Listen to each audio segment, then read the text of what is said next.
This is the Drive and Dish Podcast. Oh, me, oh, my! A monster jam! Talking about NBA news, stats, and fantasy. To start it off, it's Tim Tompkins and Kevin Rafuse. Oh, he just sucked the gravity right out of the building! Let's go. Oh yeah, it's that time of the week again, ladies and gentlemen. Welcome to the Drive and Dish NBA podcast. My name is Kevin Rafuse. Joined to my left is my co-host Tim Tompkins, and behind the boards, keeping us honest as always, is Justin Kuzar. Gentlemen, what's going on? How's your week? Not much. It's April. It's April. How about that? Spring is here. And for those of you who don't know, we do the show live out of Jacksonville, Florida. So it is absolutely gorgeous outside right now. It's gorgeous here every day. And if you're listening up north, haha. Yeah, haha is right. Everybody on my Twitter from back home is talking about, oh my God, 60 degrees. Spring is here. Woo. And I'm like, yo, it is 85. I'm in the shorts. I'm going to go to the beach today. Beach weather. If it were 60 degrees, I'd be bundled up. That's what I'm saying. That is the one thing I will say, though. For our listeners that don't know, I moved to Florida from Pennsylvania, so I'm a Northeastern guy. When I went back home, I was freezing. Yeah, and it was awful. like, and they were like, "Oh man, it's 50. Like it hasn't been 50 in weeks." I got lucky. I actually had the one good week of good weather. It seems up there. I was freezing at 50. If it's 60 now, I mean, back in the day, I'd be in shorts. It was, I'm going to the beach if it's 60 degrees up there. Yeah. Now I can't handle that anymore. I can't believe how quick I went soft to the cold. Getting spoiled.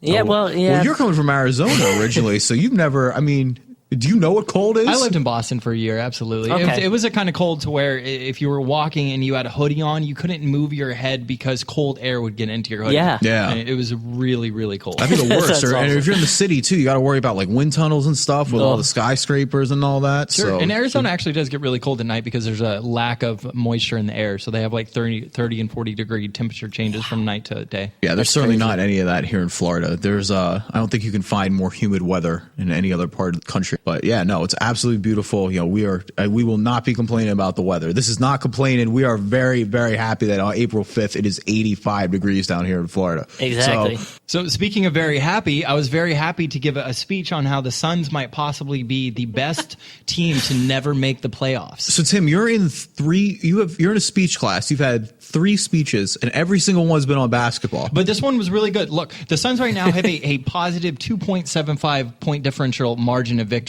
The only team that's come close to that in modern NBA history since 1984 was the 2001 Houston Rockets, who had a point differential of positive 2.29. So since the NBA went to a 16-team playoff format, the Suns could very well be the best team that's never made the playoffs. And I actually got 5 questions after my speech was done. There we go. Awesome, all right. See what happens when you don't use math in your speeches? No, I talked about PER. Can I just say something? The second you started talking math, I started watching the little TV we got over there just because I was like, yeah, I'm not going to follow this one. People who say they don't like math then don't like NBA stats because that's essentially what it is. It's statistics. It's math. I just not really a big stat person. I like to see how they play, and if I think they're playing well, then in my heart, I know they're a good player. So you do the eye test. Yes. I love stats, but I don't like stats when I'm watching basketball. I like appreciating stats after the fact. I don't want to make them. So when's the last time you have done some deep statistical work on your favorite NBA player? Probably freshman year of college, which is now shockingly 4 years ago. I took one math class and I was done. That was it. That was my math requirement. I needed a math class and a science class, and then either another math or science. I opted science. I took geology and astronomy. I clearly was real into math and science, if you can't get that by now. But anyways, you can subscribe to the Drive and Dish NBA podcast. We are on iTunes. Give us a listen, give us a rating, and you can also get at us on Twitter, #DADpod. Be able to pitch a show ideas, tell us you think we're insane, good, bad, all sorts of fun stuff. You can follow me on Twitter @RefuseToLose, RAFUSE to lose. Follow Tim at Tim from Tucson, Justin at J Kuzart. Reach out to us. We're friendly. We don't bite. We promise. This week coming up on the show, we're going to talk about, well, first, actually, I should say we have a special guest coming in later from the Florida Times Union. We have Tim B. Tim B is going to talk college basketball and the draft coming up, kind of Final Fours later tonight. I'm excited. We've been talking about Tim B being on the show internally for a few weeks now, and we were finally to the point in which we felt like the chemistry was right between all of us. Right. And now he gets to come and give his professional opinion. I mean, I think Tim B's an analyst. You think Tim B's You an think analyst? he is? I do. Why do you say that? He analyzes stuff. Oh, okay. Well, we'll have to ask him when he gets here. Well, we will. And so we'll talk, college basketball. Tim is also an avid Magic fan, so we're going to talk about the Magic and what they need to do to kind of rebuild themselves back into contention. We're also going to talk that Western Conference playoff race, Tim's speech on why the Suns may be the best playoff team ever to not make the playoffs. So lucky for him, we're going to talk plenty of that. We're going to Suns, Mavericks, and Grizzlies separated by about a game right now. Suns and Grizzlies actually have the same record, so going to be a real competitive race down to the wire. We're also going to talk about the Eastern race, not nearly as dramatic or exciting, or the teams are nearly even as good as the teams out in the Western Conference, but the Atlanta Hawks and Knicks are battling for that final 8 spot. We'll see which one of them will back into the playoffs and probably be swept in the first round, but hey, they'll make the playoffs. So we're also going to talk about our top 5 all NBA players. We're going to talk about who our best player at each position is, except we've ruled out LeBron James and Kevin Durant because we all know they're the 2 best players in the league. What are we going to gain by telling you that? Exactly. You all know that. We're going to talk about those other guys. We're going to get right into it. But first, we're going to start with some news. And Justin, you're going to take that away. So why don't we get right into it? Yeah. Kick it. Kick it. Wade puts it up for the win. Yeah, baby. Now on to NBA news on the Drive and Dish podcast. The Wizards' starting power forward Nene has been out since February 23rd with a sprained MCL. According to sources, his rehab is going well and he could return for the last few games of the regular season. The Wizards currently hold the 6th seed for the Eastern Conference. The top 3 players remain consistent on most NBA draft boards, with Andrew Wiggins going number 1, Jabari Parker going number 2, and Joel Embiid out of Kansas going 3rd. The NBA announced that the go-ahead shot attempt by the Mavericks guard Monte Ellis with 16 seconds left in overtime of last Tuesday's 122-120 loss to the Warriors should have been called goaltending. Instead, the shot was ruled as a block. On Thursday, the Chicago Bulls waived forward Eric Murray and are rumored to be eyeing free agent swingman Ronnie Brewer. Brewer played for Chicago in 2010-2011 and last played for the Rockets before being waived last February. Carmelo Anthony says he suffered a deep bruise or light sprain in his right shoulder, but still plans to play against the New York Knicks' key game on Sunday against the Miami Heat. Anthony first hurt his shoulder on Wednesday. "It feels tight," he said. "It's hard to lift up and it's hard to do things." Anthony reiterated that the injury impacted him through the loss to the Washington Wizards on Friday. He had a season-high 9 turnovers in the game and scored 10 points on 5 for 14 shooting. And last but not least, Milwaukee Bucks center Larry Sanders has been suspended for 5 games without pay by the league for smoking marijuana. Sanders, who is out for the remainder of the season, will serve his suspension during the first 5 games of the 2014-2015 season.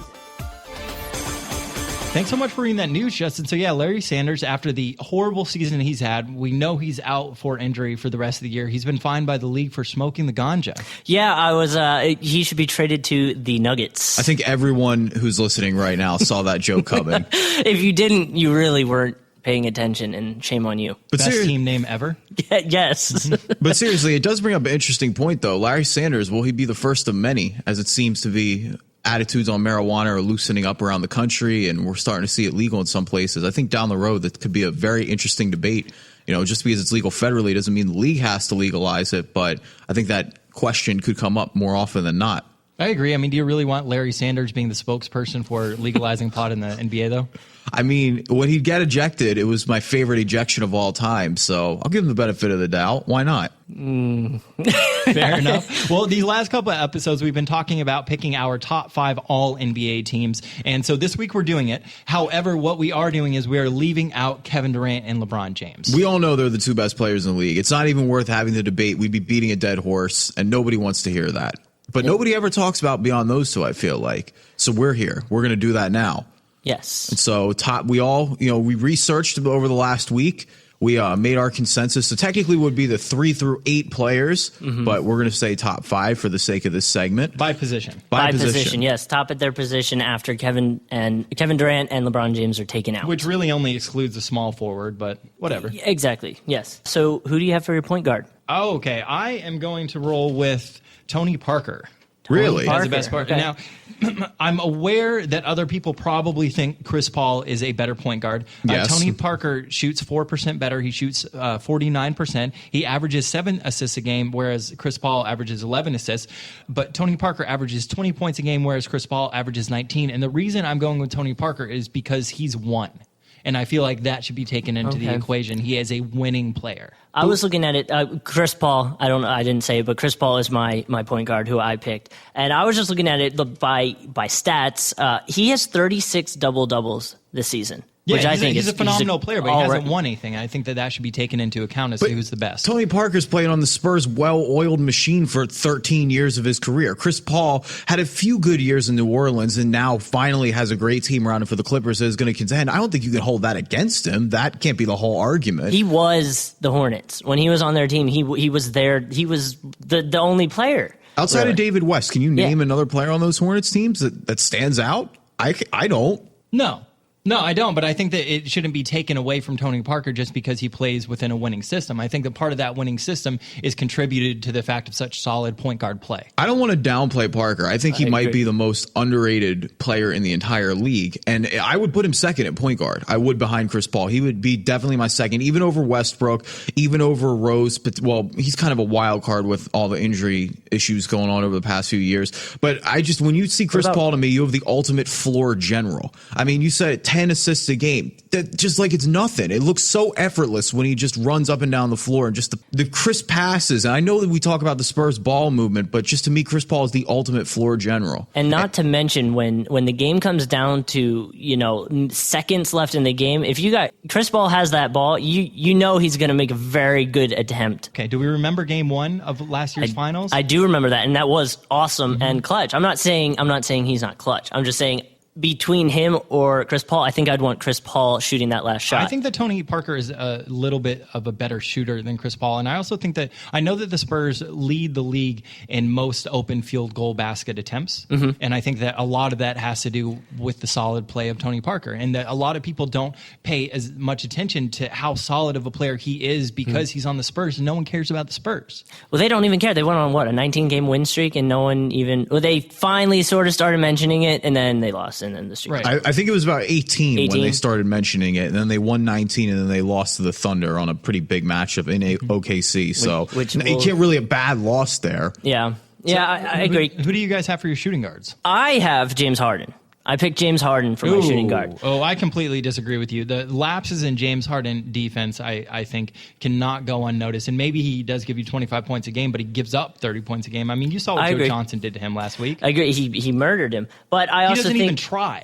But I also think he's averaging almost 6 assists, which I think is also very good for a shooting guard. Because, I mean, if I see a shooting guard, I don't expect them to really. The other thing that stands out about Harden, I did not pick Harden, but the other thing that stands out to me about Harden is he gets to the line like no other. I think he has the most free throw attempts in the league this year. The guy just knows how to get fouled, and he's a great offensive and he's player. one of the best free throw shooters. But I agree with you. Actually, I think his lapses in defense are why he's not the one for me. He's a very close second. I actually picked Steph Curry as your shooting guard. Oh, yes. So you're doing the point guard at shooting guard. Yeah. Because Steph Curry does play a little bit off the ball, and I think technically, what do you have to play like 15% in one position to qualify in another one? And that's why I'm taking Steph Curry. I think that Steph Curry's lapses in defense are just about as comparable as Harden's, though. But for my money, Steph Curry, best shooter in the league. Much more well-rounded, all-around player that we didn't think out of college he's going to quite turn into that. In the league. Right. He can't make a layup. He shoots 47% from But he still layup. But he still can get into the rack and get fouled. Not quite to the extent that Harden can, but he does get his at the line. Yeah, he's able to finish inside. He can't finish inside. He shoots 47% on layups. But but even the fact that he gets in there, though, you have to respect that. I'm not saying that Harden doesn't, but I'm saying at the end of the game, when Steph Curry's shot is on, he can totally take over a game the way no one else can. For my money, he's one of the best shooters I've ever seen, let alone in the league right now. And that's why I'm taking him by the smallest amount over Harden. That one's more of a toss-up to me, even on the point guard position. I agree. Curry is a sniper, though. He freaking hit it from anywhere. I got you. I actually got Goran Dragic, so I'm doing kind of the same thing that you are. Oh, right? I would say you're really cheating if you're talking. No. Goran Dragic doesn't hold the ball in the fourth quarters. He plays more shooting guard than Steph Curry does, for sure. I mean, if you watch a Suns game, we all know that Eric Bledsoe tends to be the ball-dominant point guard in the third and fourth quarters. Right. His Euro step, the way he gets to the line, he's shooting 50%. He's averaging 20 points. He has a 20.0 PER, which is way above league average. I mean, he's a phenomenal, underrated player.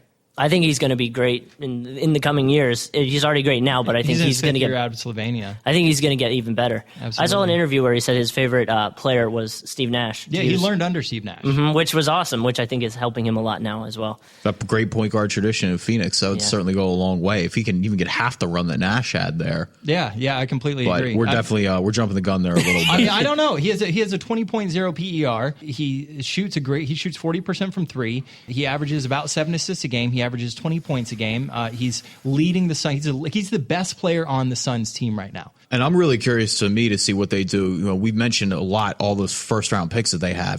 They've already have. Well, they lost the Minnesota one, which I think is good actually. But either way, it's still 3 first rounders now with the one Minnesota pick on. So they're probably going to make a trade at the draft. Either way, there's going to be a lot of young talent there. It's curious to see what Dragic can do if he can get, one of Steve Nash's advantages was that he was surrounded by such a deep Phoenix Suns team.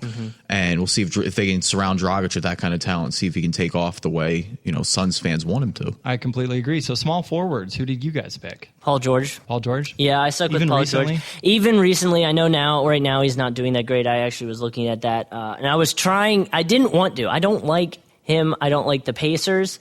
So I was trying to go against him, but I just couldn't. He's from the past few games, obviously, isn't a good example. No, his defense is still spot on, though. Yeah. I mean, the way that he denies inbound passes, his ability to fight through screens is quality. He can't hit a shot right now, and I think he's playing too much like a star. I think he thinks he's the only option, which he isn't, obviously, for that team. They have a lot of options, so I'm positive once playoffs start, he'll come back to his normal self and be dominant again. So you think that Paul George is the third best small forward in the league? I do. Yeah, I would agree with that, actually. I think the defense makes it for me.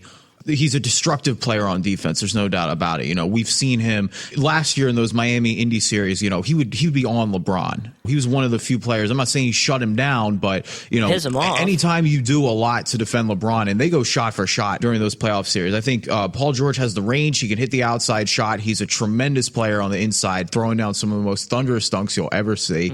But it's the defense that I agree makes it for me. He's third in this category, obviously. Unfortunately, we've said he's not LeBron James and Kevin Durant. I don't think anyone in the right mind. Oh, who do you have? I got Carmelo Anthony. I think Carmelo Anthony is good enough on defense. If you look at Carmelo's consistency, he's by far one of the most consistent players in the NBA. I think that Carmelo Anthony is actually kind of an underrated player at this point.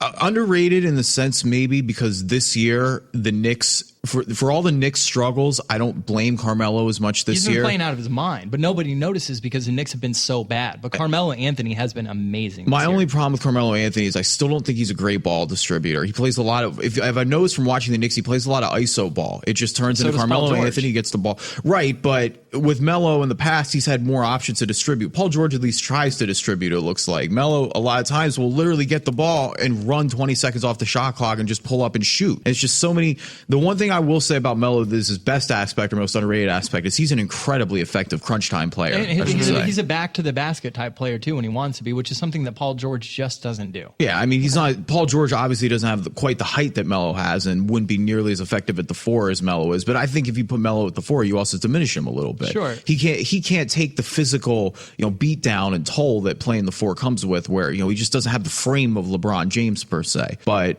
I mean, Melo would be 4 for me right now. I'm taking Paul George a little bit. I think age factors in too. Sure. Paul George just a lot younger than Melo. Paul George will be a better player than Melo, but Melo is a better player right now. Okay. I can get behind that.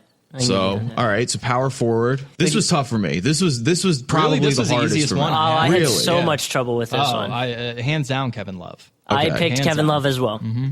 He has 2 triple-doubles. My stats are about a week old, so it may have changed, but he has about 2 triple-doubles, and the last I checked, he had 57 double-doubles this year, which I think is just crazy. I think Andre Drummond followed with 48, which I think that in general just speaks volumes for how well he plays. He does everything. He stretches the floor. His PER is huge. The thing about Kevin Love, I mean, he does have some defensive lapses, but he is on a team with zero options. He stretches the floor. He's just such a good player. His outlet pass is one of the funnest passes to watch in the NBA. His full court outlet passes like Corey Brewer. I mean, he's an underrated assist man. I'm so high on Kevin Love. He gets injured a lot, which is... Well, you said that a couple weeks ago, but I had strep throat, and so I couldn't really speak. That's not necessarily true. I mean, 2 years ago, he broke his hand, and then he broke his hand again. So there was one just year the same injury. Right. Okay. There was 1 year in which he was injured. He's not actually an injury prone. He's not like Anthony Davis. But just to play devil's advocate here, when we talked about Tony Parker, Chris Paul, you mentioned playoffs. Kevin Love has never made the playoffs. How are we going to say he's the best in his position? You can't lead your team to the playoffs. You can't even get an 8 seed? Who do you think is better? I'm taking, for devil's advocate's sake, I'm going to go with LaMarcus Aldridge. I mean, that's a valid point. I don't necessarily agree with you. I still think Kevin Love's a better player, but I think that there's an argument that could be made for LaMarcus Aldridge as well. He's incredibly undervalued. I mean, LaMarcus Aldridge, the thing for me is I think he probably is the most effective mid-range in the entire NBA. He was the key factor for Portland getting off to that hot start with Lillard. Doesn't really have the range that Kevin Love has, so you have to take that away a little bit. Kevin Love, a much more dynamic three-point shooter. Also a better passer. Definitely a better passer, agree with that. But just in terms of more, the pure power forward, I like LaMarcus. He has that inside game. He's got the mid range, kind of and Aldridge just a 46% shooter for the year. I like LaMarcus Aldridge. I think they're about the same age. In terms of a more traditional power forward, I just think LaMarcus can give you that more than Kevin Love can. He's definitely a more traditional power forward, and he's a great player. Fantastic player. And like I just said, with age, no real trade-off there, both about the same. Kevin Love's a better rebounder. But how many of those are empty rebounds? There have been reports that, we've read on Grantland the other day, for example. I read an article where, that Kevin Love just goes for rebounds and just tries to box his own teammates out sometimes. Now, I don't know how true that is, but how much of it is padding the stats? Well, he also leads the league in contested rebounds. It's true, he does, though. He leads the league in contested rebounds. True, and I also think, I'm not saying boxing out your own teammate is a good thing to do, but I see that as just being hungry for the ball. When I would play basketball, it's just I'm going for the ball. I don't care who else is there. I want that ball. So boxing out your teammate I think it's not as bad as it sounds.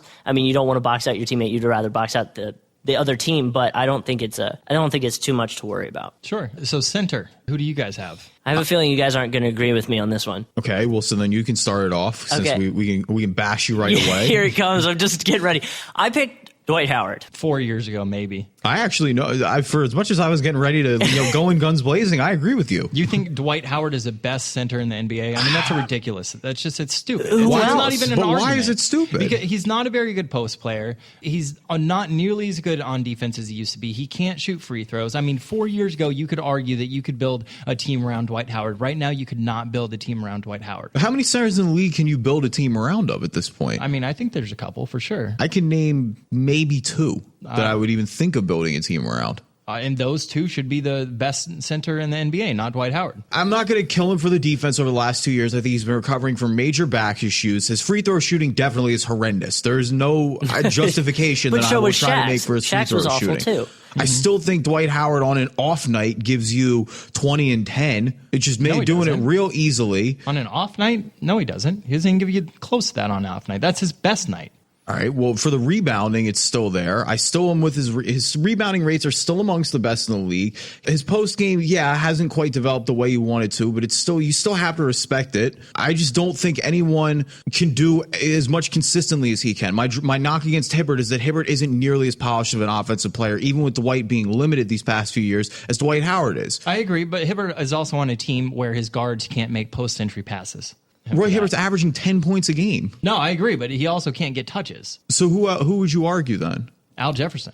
Al Jefferson. I think Al Jefferson's right now. Al Jefferson, he has an effective field goal percentage of 50%. He shoots nearly 70% from the line. He averages 22.4 points a game. He averages 10.8 points a game. He has a PER of 22.5. He 2 assists, 1 steal, and 1 block. I think that he is a dominant center, and most people just don't know because they aren't watching the Bobcats. Yeah, but how much of that comes from him being the only guy on the Bobcats? The only guy shooting 50%. You can make that argument with players like DeMar DeRozan, who, yes, he's averaging 22 points, but he's shooting 30%. Al Jefferson is a completely dominant center. We've sung Al Jefferson's praises all season on this show. But I just, for my money, I'm not taking. There's nothing that I've seen from Al Jefferson outside of maybe this year that has had me anywhere near. I would, for argument's sake, I would take Joakim Noah over Al Jefferson. And I was ready for that because I know my co-host very much. Joakim Noah averages 11.2 rebounds a game, so slightly better. He shoots 48% from the field, which isn't as good, but he only averages 12.9 points a game. Al Jefferson averages 10 points more than Joakim Noah, which I think you take his offensive ability over the little lapse in rebounding that you get. But I will say, though, Noah also brings the intangibles, the leadership, the intensity. No, not like that. Not like Joakim Noah does. Who else is on that team besides Kemba Walker? I mean, who else is on the Bulls besides Joakim Noah? Luol Deng's gone. Jimmy Butler and Taj Gibson. Yeah. Who else is okay? So the Bobcats have Kemba Walker and Michael Kidd-Gilchrist and Josh McRoberts and Gerald Henderson. I don't think those guys are any good, but okay. Realistically, Butler's still young. He's not a polished player yet. Taj Gibson's been a career coming off the bench guy. There's no reason. The Bulls were supposed to be totally out of the playoff race. Joakim Noah has them the 4 seed, potentially the 3 seed right now. I think we're underestimating those intangibles, and this is an example for me where I'm going off the stats. I think we got to throw the stats out the window in this case. Joakim Noah is a leader. You can't take that away. That was the person I wanted to pick. I wanted to pick Joakim Noah, but his stats just weren't enough that I felt like I could make that argument against Howard. But Noah's, but I was doing the same thing. I was throwing stats to the side and just looking at how much he has just put his heart into this team and tried to pull him there, and he has. And I think that shows a lot. I mean, when they traded Deng, everybody thought that was it. That was the official, we're packing it in. This is it. And somehow they're still going to probably come out of that as no worse than a 4 seed. Could very well be the 3 seed and jump Toronto. So I think you have to put Joakim Noah. I would put him over Al Jefferson as well. Well, speaking of seeding, how about them Western playoff picture? It's just crazy. It's coming down to the wire, and we have some fun games coming up in this second week. Why don't you get into it? Why don't we talk about Phoenix first? So right now in the Western Conference, the 6th seed is the Golden State Warriors. The 7th seed is the Dallas Mavericks. The 8th seed is the Grizzlies, and the 9th seed is the Suns. I was really hoping by the time we recorded this episode, because we record on Saturday, that all 3 of these teams were going to be playing 3 games this week, and so we would have a better idea as to when we recorded this, who was actually in the playoffs. But as of now, we don't. No, we don't. At all. It couldn't be any tighter. No, it couldn't be any tighter. I do think that the Suns have a slightly more difficult schedule coming up. They play the Thunder tonight, so by the time anyone's hearing this, they'll know the results of that game. They play the Spurs, they play the Mavericks in Dallas, and then they play the Grizzlies at home. I mean, for me, it's just the writing's on the wall. The Suns are the 9 seed right now, but they have Dallas and Memphis. Right. So, you beat Dallas and Memphis, then Sacramento should be a win for this team at this point. New Orleans without Anthony Davis, without Drew Holiday all year, should be a win for this team. The only two, OKC, at least it's in Phoenix. If it's in Oklahoma City, that's a really tough game. You can ask the Spurs the other night. Yeah.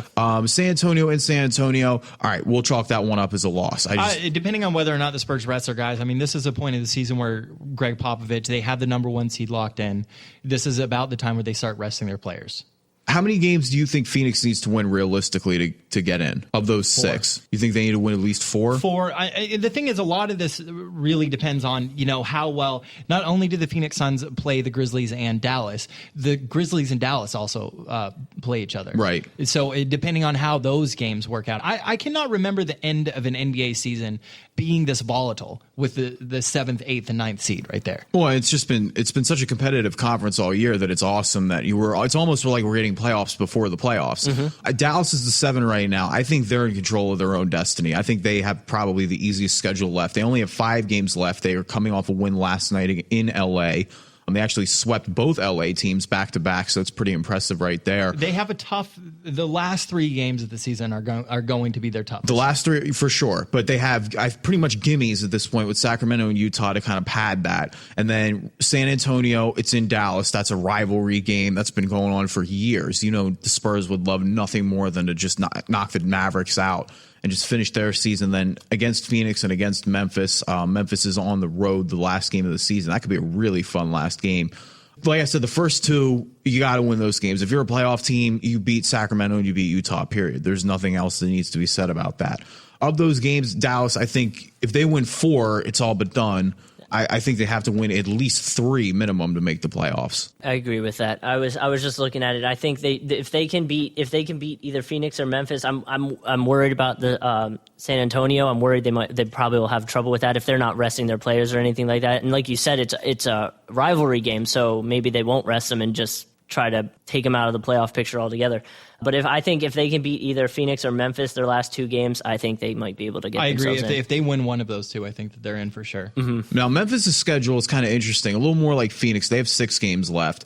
They start at San Antonio. It's a very difficult game. Could be a potential playoff preview. If it ended today, that would be a first-round series. Mm-hmm. Then they're against Miami in Memphis. Then they have a gimme against the Sixers. And then they have the Lakers in LA. That should be a win for Memphis if they're going to be a playoff team. You have to beat the Lakers this year. Mm-hmm. And then they're, like we said, they're at Phoenix and against Dallas. So those last 2 games even are just brutal in terms of seeding. You know, the way the schedule looks out, I don't really know if can't see either team really pulling away over these first 4 games. Could very well come down to these last 2, I think. Yeah, I mean, the Suns have a really good possibility right now of losing 4 of their last 6, though. I think the Suns definitely, them being a half a game out, have the toughest road ahead. And they are also the youngest team. Right. And, how much is that veteran leadership play a role? And, frankly, the Grizzlies and the Mavericks have the better player. I think the Grizzlies, if I were to pick a team, I would want the Grizzlies to do it just because I think they would stand the best chance.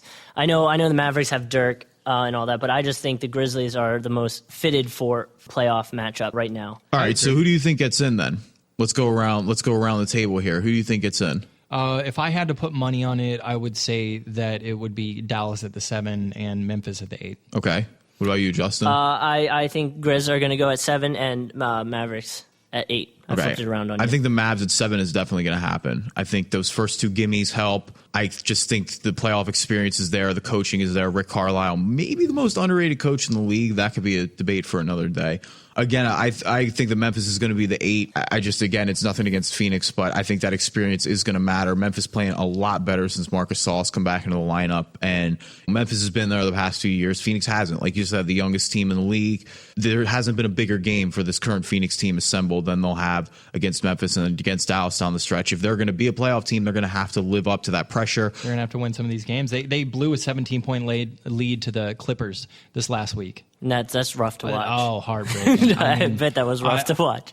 The whole next day, all I could do was think about that 17-point lead that the Suns blew. It was a travesty. So moving on over to the Eastern Conference, as of today, actually, the Hawks are in the 8th seed, but it looks like the Knicks might take them over. Knicks' schedule is tough, though. 5 games left, all 5 playoff teams for the Knicks. The Hawks, a much, much easier schedule down the road. I don't want the Hawks to make it. I don't want to watch the Hawks in the playoffs. I just don't. I think the Knicks will at least take it a few more games than the Hawks would, personally. And it's also very personal against the Hawks. My roommates are all Hawks fans, so I would love to see them not make it and shove that in their face. There was actually a comment from the Hawks front office that said that they don't want to make the playoffs. Which is going to be interesting because they have a really, really soft schedule coming up, kind of to end. A few tough games in there. They're at Indy on Sunday night. But how tough is that right now? Exactly. They're slumping a little bit, so that's not even as difficult as it could be. A little bit. Against Detroit, all right, we'll get it. You know what I mean. They're slumping. Detroit, I mean, if it's the Detroit team that I watched play the Sixers when the Sixers broke the streak, they're just in total shutdown mode. Yeah. So I'm not really buying too much into that. Against Boston, at Brooklyn, tough game, Miami, and then Charlotte and Milwaukee to finish. Obviously, Milwaukee, the worst team in the league right now. Somehow that game's on ESPN. I don't know why that game is being naturally televised. They might change that one. I'm trying to figure that out because I'm looking at it right now, and I'm just really flustered as to why anyone on the last day of the season wants to watch Milwaukee, Atlanta. Just kind of seems like an odd scheduling circumstance there. But there's got to be any other game on. Anything else? Any other game? Yeah, really, seriously. Oh my gosh. So, do you guys think that the Knicks make it? I think they do, mainly because I want them to. That's what I'm basing this off of. I want them to. I don't think the Hawks deserve it. that's just what I'm going No, with. injury prone. You know that the Knicks were on nationally televised games 35 times this year? I feel like New York in general is a big market, so they get a lot of games on all sports. Well, it's the biggest Yeah. market in the world. The Knicks are always going to get that attention. That makes sense. I don't think the Knicks deserve it. The Knicks are beating a bunch of nobodies, and the Knicks have consistently underachieved all year. Now, what makes me think the Knicks will make it is because they have Carmelo Anthony. And J.R. Smith is playing a lot better. Yes, as of late. quietly J.R. Smith is playing a lot better. You have to give him some credit there. But at the end of the day, they have Carmelo Anthony. He's just a flat out, he's a better player than anybody on the Hawks. There's no one you can argue on the Hawks is better, and that's if the Hawks are healthy. They're not healthy right now, and their GM said, we don't want to make the playoffs. But that being said, the Knicks have an incredibly difficult schedule coming up. They have 5 games left, like I said, all against playoff teams, starting with Miami and the game of the week on Sunday. So that'll be nationally on ABC. Tough game. They play Miami, but it's in Miami, so you know Miami's going to come out for that. At Toronto versus Chicago, at Brooklyn, and at home against Toronto to close out the year. I mean, that's none of those games are lower than the 5 seed in the East right now. Then every time you think the Knicks turn a corner, you know, they beat Sacramento, they beat Golden State, they get a real good win. They beat Utah, they beat Brooklyn, they totally blow Brooklyn out of the water, and it makes you think the Knicks have turned the corner. And then they do something like they go out and lose to Cleveland back on March 23rd, and lose to the Lakers, and they lose the Wizards last night. Bradley Beal hits a huge bucket. The Wizards are a better team, though. It is okay to lose to a team that's better. No, I agree. That's not taking anything away from the Wizards, but it just becomes like, just when you think they're finally putting it together, they go out and they drop a stinker.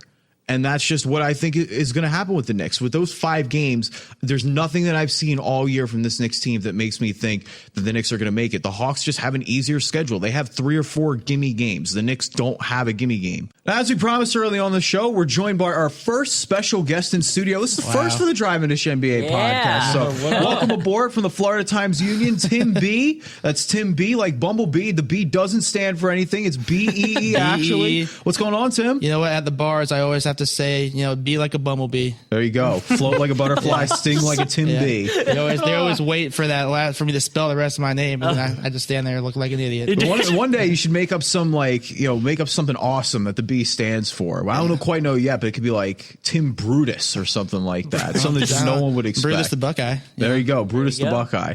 All right. So Tim is an avid Orlando Magic fan, so we're going to get into some Magic right now. So why don't we kick it off with kind of, I guess, the brightest spot for the Magic so far this season, where they're kind of in the Tankapalooza mix, has been Victor Oladipo. A lot of people on my personal ballot, he's second to the Rookie of the Year voting, but definitely in what's being considered kind of a weak draft class so far. One of the standouts for sure.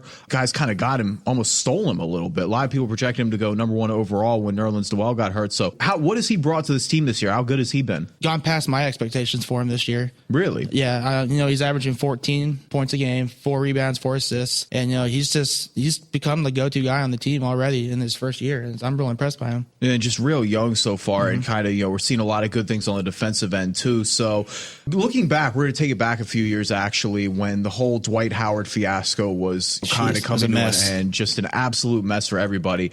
And there was that big time trade for teams. Andre Iguodala goes to Denver, and Andrew Bynum goes to Philly, and Dwight Howard goes to LA. And the Magic at the time, a lot of people crushing them, didn't think they got quite the return. Got Reese Harkless, Nick Vucevic, Aaron Aflalo. Vucevic is he's turned out to be a pretty good player. And that's one of the top centers in the NBA. Pissed off that we got rid of him and gave him to you guys. Actually. Doug Collins just was in his doghouse, I should say, doghouse, how ironic.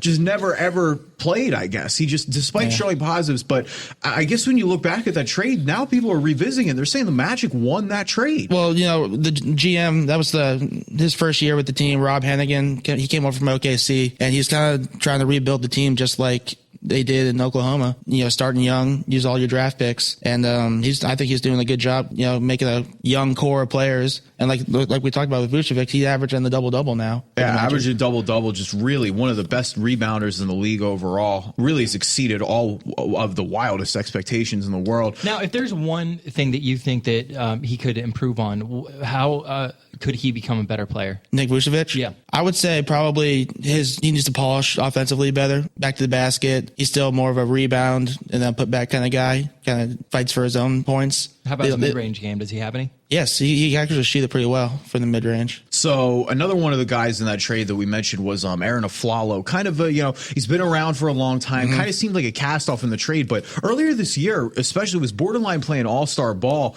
Where does he fit in the Magic plans going forward? He's the mystery for me because he's not as young as the other guys on the team, that core. I'm not sure if he's in the plans for the long-term future or not. So I guess then, we're talking Magic. Obviously, they're in the rebuilding phase right now. And so I guess we'll kind of segue this into the draft a little bit. I guess we'll start with the Magic. Where would you like to see their third worst record in the league right now? If the odds are going in their favor to have a top 5 pick more than likely. So where would you like to see the Magic go when it comes to draft time? You guys might disagree with me on this, but I'm going to go Jabari Parker. Really? If I have the first pick, I'm taking Jabari Parker. Even over Wiggins and Embiid? Yes. Embiid's back scares me. Okay. Especially this young. I actually saw a mock draft. I was looking at it earlier, and they actually have Embiid going fourth now because of that, all the way to the Jazz. Yes. Wow. And they have Dante Exum From Australia? going to Orlando. Okay. That's who they said was they were going to try to pick up. Okay.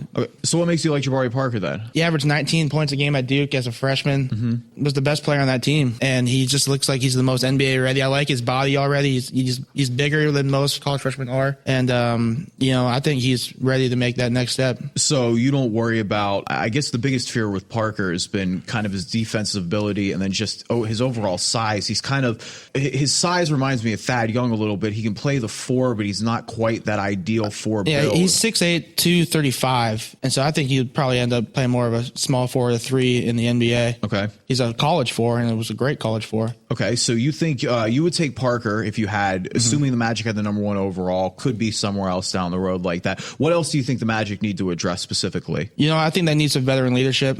Still, they're trying to That's build. where Aaron Aflalo comes in, right? Yeah, but like I said, I don't know if he's going to be Jameer Nelson. I think Jameer's the guy that's helped Oladipo come along this year, I think. And but he's getting old, and I don't know how long he's going to be with the team. Yeah, Jameer Nelson kind of seems to be going out the door. It seems like that whole regime of players with him and Hilo Turkoglu and Glenn Baby Davis, all those guys. Those guys are all gone now. Yeah, but it's time to start over with Dwight Howard. I think Jameer would be the last guy, and they're a step maybe ahead of they're kind of like the Sixers in that regard, where they have a few pieces in place. Oladipo, like we said, a Rookie of the Year candidate. Tobias Harris. Tobias Harris is. I think he has. If he could stay healthy, he had some injury bugs this year. Right. But if he could stay healthy, I think he could be an all-star. Do you think he should be starting and not coming off the bench anymore? Yes, but they're working him back in still from those early season injuries. Now, who are they starting at small forward instead of him? I believe it's Mo Harkless. Okay. How do you think he's played overall this season? You kind of seen the development you've wanted from him? He gained weight in the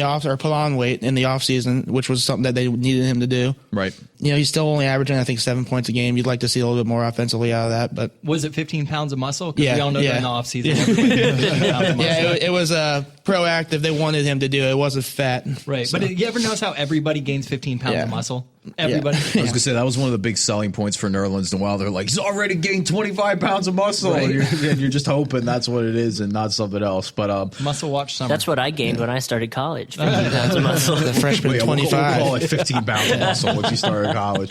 But all right, so I guess we'll go into the draft. So you mentioned that you actually would take Jabari Parker with the number 1 pick. So the top 5, I think for the most part, the 4 has been, there's 4 guys that stick out. It's Parker, Wiggins, Embiid, and Dante Exum. And then the 5 is kind of, it's a little all over the place depending where you go. So I guess how would you break down your top 5, or where do you think are the best prospects here? How would you take them? Those 4 guys, we all know about Parker and Wiggins and Embiid. Exum's still kind of a mystery though, because he played in Australia. The one thing I will say about Exum is that Brett Brown, the Sixers coach, who also is the head coach for Team Australia, he raves about Exum. A lot of people, another taller kind of point guard. I think he's 6'7", 6'7" range. Another one of those guys with length who can play defense and really create havoc in the lane. Obviously, like you said, definitely the most unknown. So he's a guy that I've heard be compared to a guy that you're pretty familiar with. Michael Carter-Williams. Which, I mean, Michael Carter-Williams, obviously, like Oladipo, having a phenomenal rookie season right now. So not a bad comparison to have. So we mentioned those guys. Those you got those four. And then, in the fifth area, you got you guys like Aaron Gordon or Marcus Smart, Julius Randle from Kentucky.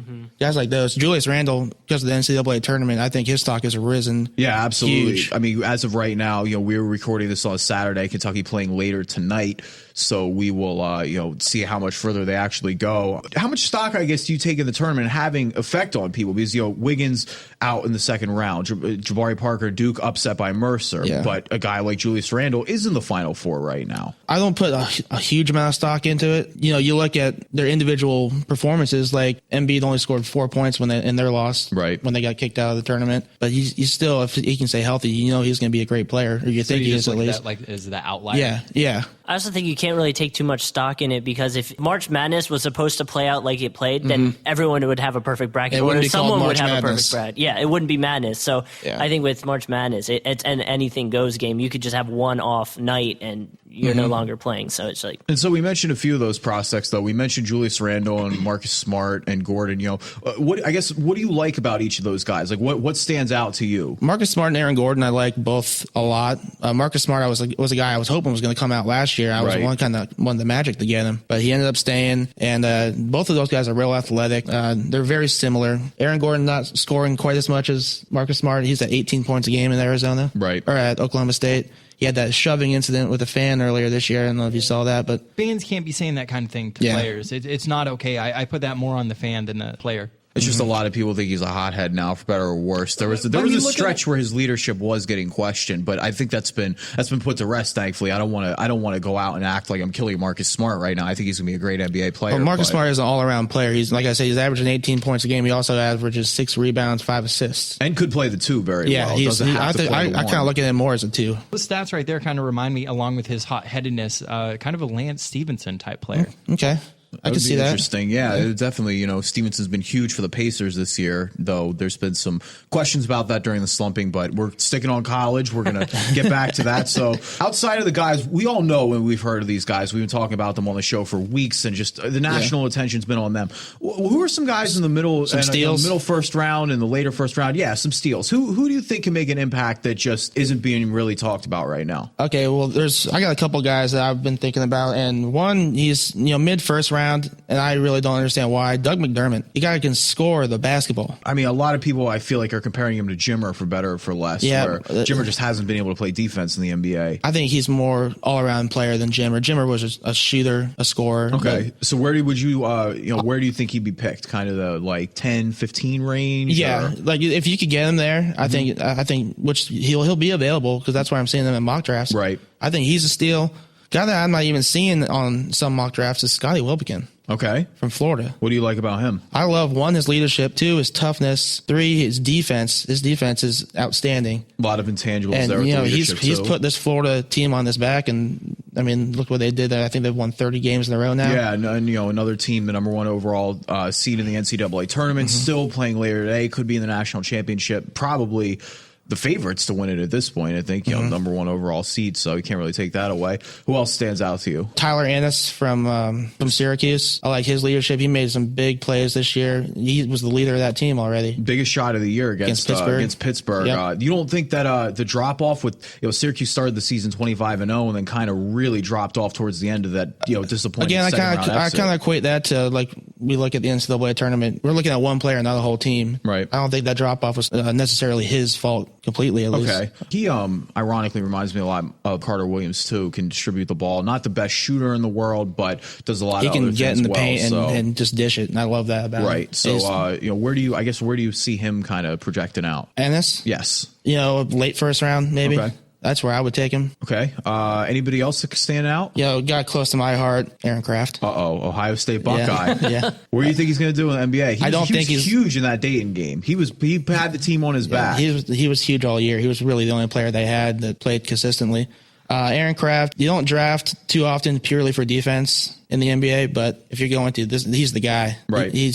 and his heart, it's just unbelievable to watch. I love Aaron Kraft. Yeah, been the heart and soul of the Ohio State team for the past few years. So all 4 years. All right, either that or he's going to go cure cancer or something. All right, Tim. So we're wrapping up your segment here. Where can the people follow you on Twitter? Tim B, WOKB. That's BEE, like a bumblebee. All right, there we go. So Tim is actually going to stick around for our notes section. We're going to get to that in a little bit. So first, we're going to get into what grinds my gears. Tim Tompkins over here doing it this week. Tim, what is grinding your gears? What can we look forward to? Dude, people that don't refill the coffee pot when they take the last cup of coffee. Oh, I yeah. can't. It makes me livid. Are we gonna livid? Are we gonna have to censor this one? No, you're not going to have to censor it, but I am seriously thinking about putting up a hide behind disguise thing where I can see who is doing this in the morning. You'll be like the fake tree Like a over nanny in the cam. corner. Oh, seriously. Yeah. And with a nanny cam on top of my Put head. one in the ape out there. Perfect. All right, we'll do it. There you go. Okay, let's get in it. What grinds my gears? You know what really grinds my gears? People who don't refill the coffee pot at work after they take the last cup. I mean, seriously, how rude is that? There I am, 5:30 in the morning, leave my little office to go get a little pick-me-up and stroll into the break room, all excited, mind you, because who doesn't want coffee at 5:30 in the morning, and bam, the coffee pot is empty. No, it's not even empty. It's left with a quarter of a cup of coffee in it. You know damn well when you leave a quarter of a cup of coffee that's not enough for the next person. I mean, who does that? What makes you so high and mighty that you think you can just get the last cup of coffee and not refill it for the next person? I bet you're the same type of person who puts empty milk jars back in the fridge too.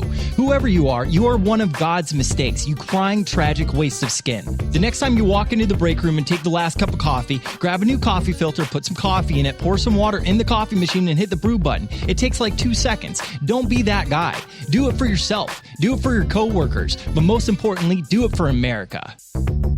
All right, so the lesson we've learned today is if you ever work with Tim over here, don't leave the coffee pot unfilled. He will go on a rampage. And he'll attack you. And it will Do you just guys end not miserably. agree with me on this though? I'm not a coffee drinker. I completely agree with you. I hate when I'm like, all right, it's time for my coffee. I walk out there and it's like, now I got to make my coffee, walk away, come back, and hopefully it's going to be done. I just don't have this problem. I just for all the crazy shifts that I've worked, for all the just things that I've done, I don't drink coffee. And it's not even that I don't like it. I just don't.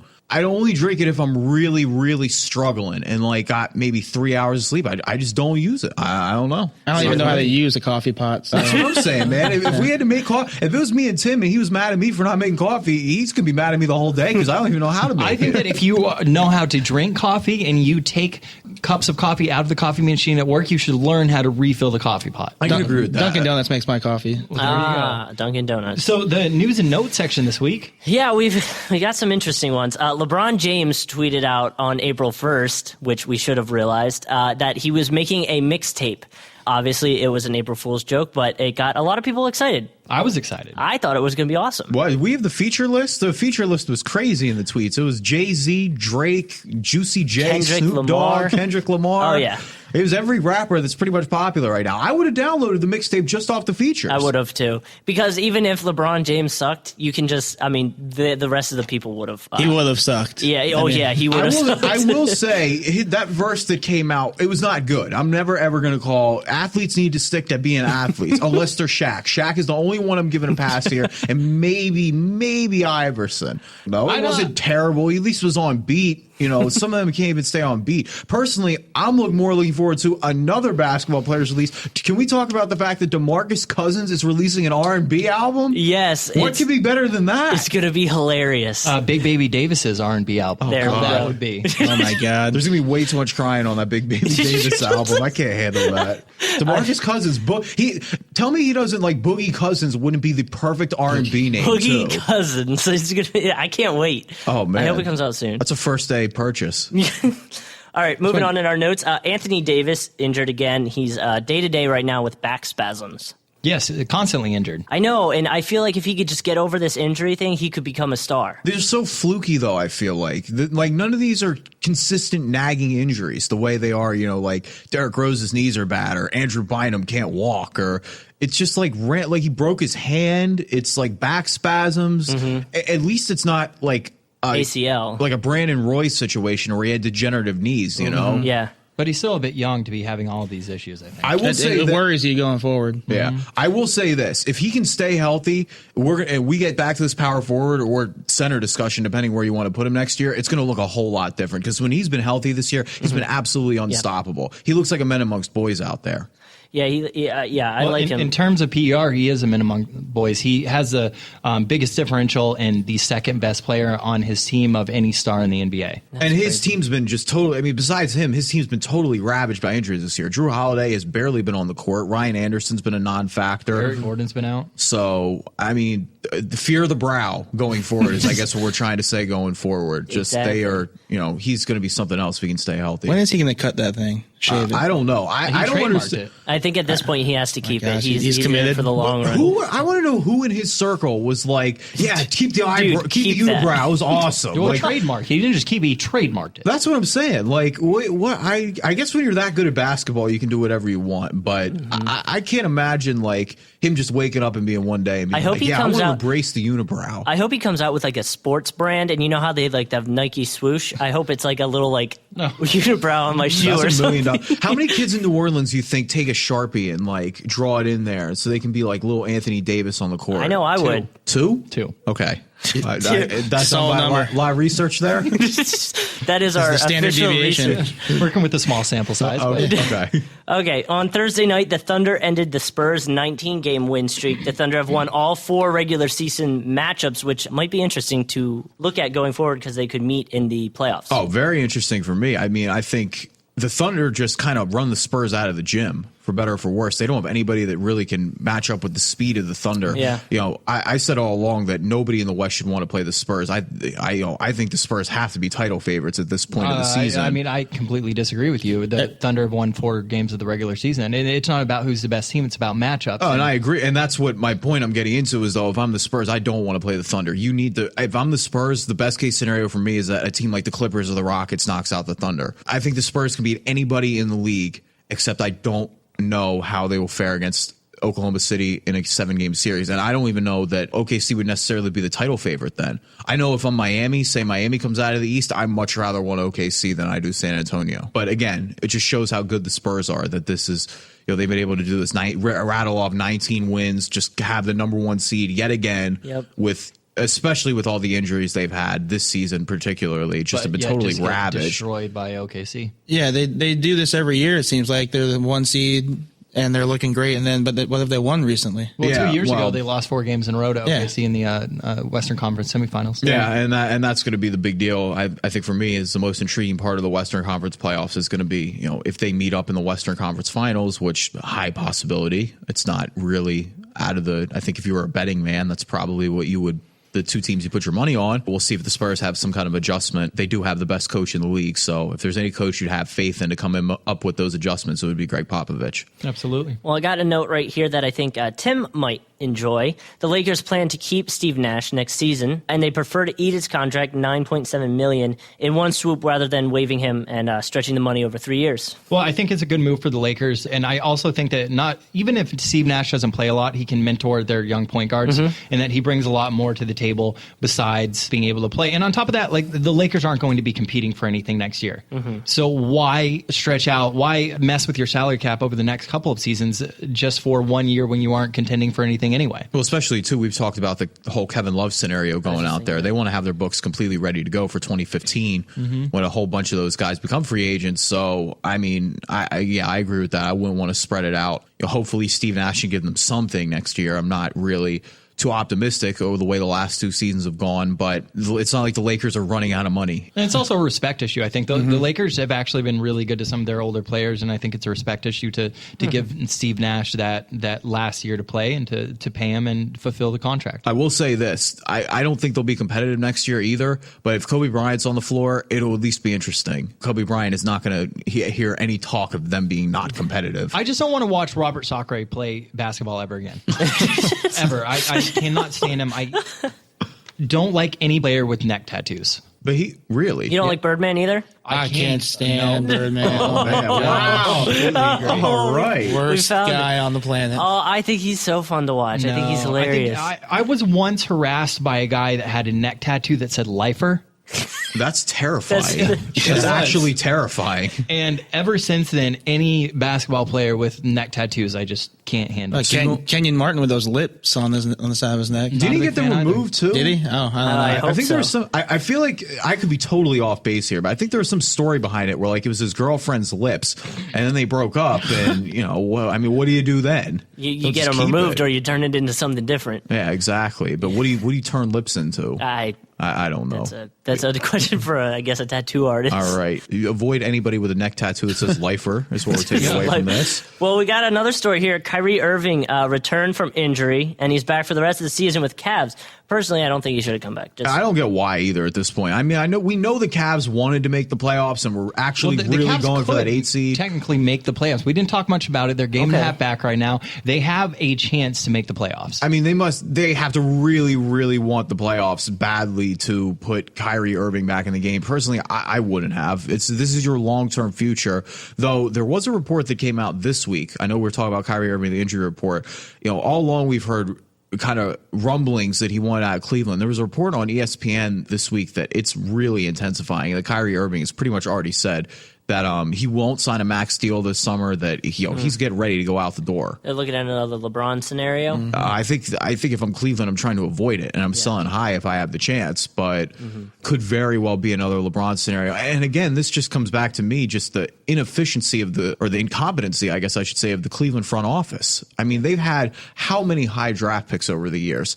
And with the exception of Kyrie overall, they've pretty much have struck out. Anthony Bennett is all you have to say. Exactly. Anthony Bennett, we mentioned, the clear pick for me was Oladipo that we mentioned, who's having a great rookie year. We obviously been talking about him on the show.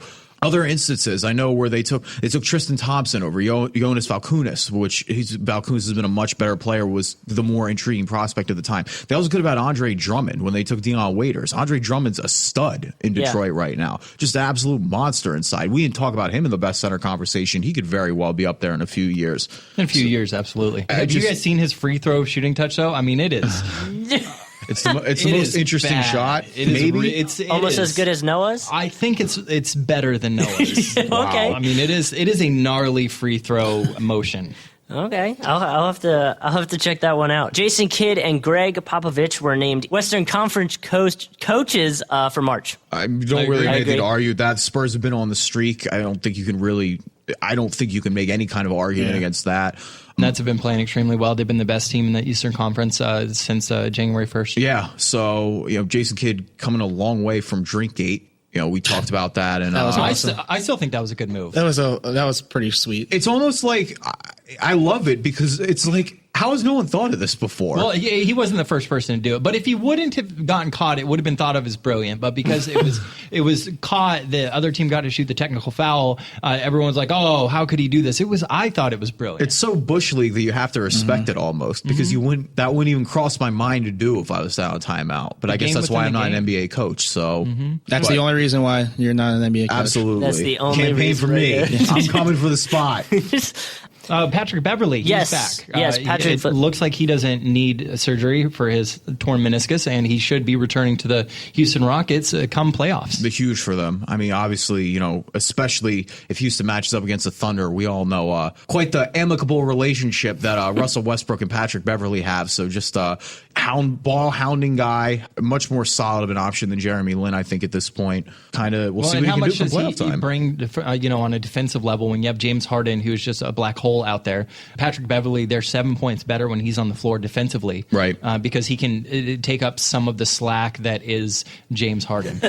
Yeah, so good. Houston at full strength come playoff time could be an interesting. They're in that kind of top 4 teams that we talked about in the West that have a legitimate chance to come out. Don't think they're quite as strong as the other 3, but it's an intriguing pick. I certainly wouldn't want to play them. I completely agree. I wouldn't want to play the Rockets, but who I would want to have back on the show, and thank you so much for coming in today, is Tim B. Hey, thanks for having me. I had a great time. Yeah, absolutely. Tim B is, going to be our college expert, kind of. He'll be around, so definitely we'll be making some appearances on the show again, so stay tuned for that. Tim, once again, why don't we tell the people one more time where they can follow you on Twitter? It's just Tim B, my name, then WOKV. There we go. So make sure you go and follow Tim, and also make sure you hit that subscribe button. This is the Drive and Dish NBA podcast. We're actually going to fan fantasy basketball wrapping up, so we're going to kill that segment. We're going to, we'll get back into that kind of over the summer as we get closer to the start of a new season. But, fantasy's wrapping up. We're getting into the best time of the year for basketball, playoff time. So make sure you stay tuned. We're going to have a lot of goodies coming up for playoff season. This is the Drive and Dish NBA podcast. My name is Kevin Rafuse. You can follow me on Twitter at Refuse to Lose, RAFUSE to lose, TO, not the two. You can follow Tim Tompkins at Tim from Tucson, like Tucson, Arizona. And you can follow Justin behind the boards at J Cousart, JCOUSART. Well, we have some more stuff coming up next week. A little surprises coming. We had 2 this week. We'll see what we got brewing next. We're getting close. 6 games left for most teams in the NBA season. We're getting into playoff times. This is what we've been waiting for. I can't wait. I'm excited. Oh, man. It's almost like playoffs already. I love it. Absolutely love it. And if you guys have anything that you want us to talk about, you have any comments about the show, don't forget to go on Twitter and hashtag DADPod, DadPod.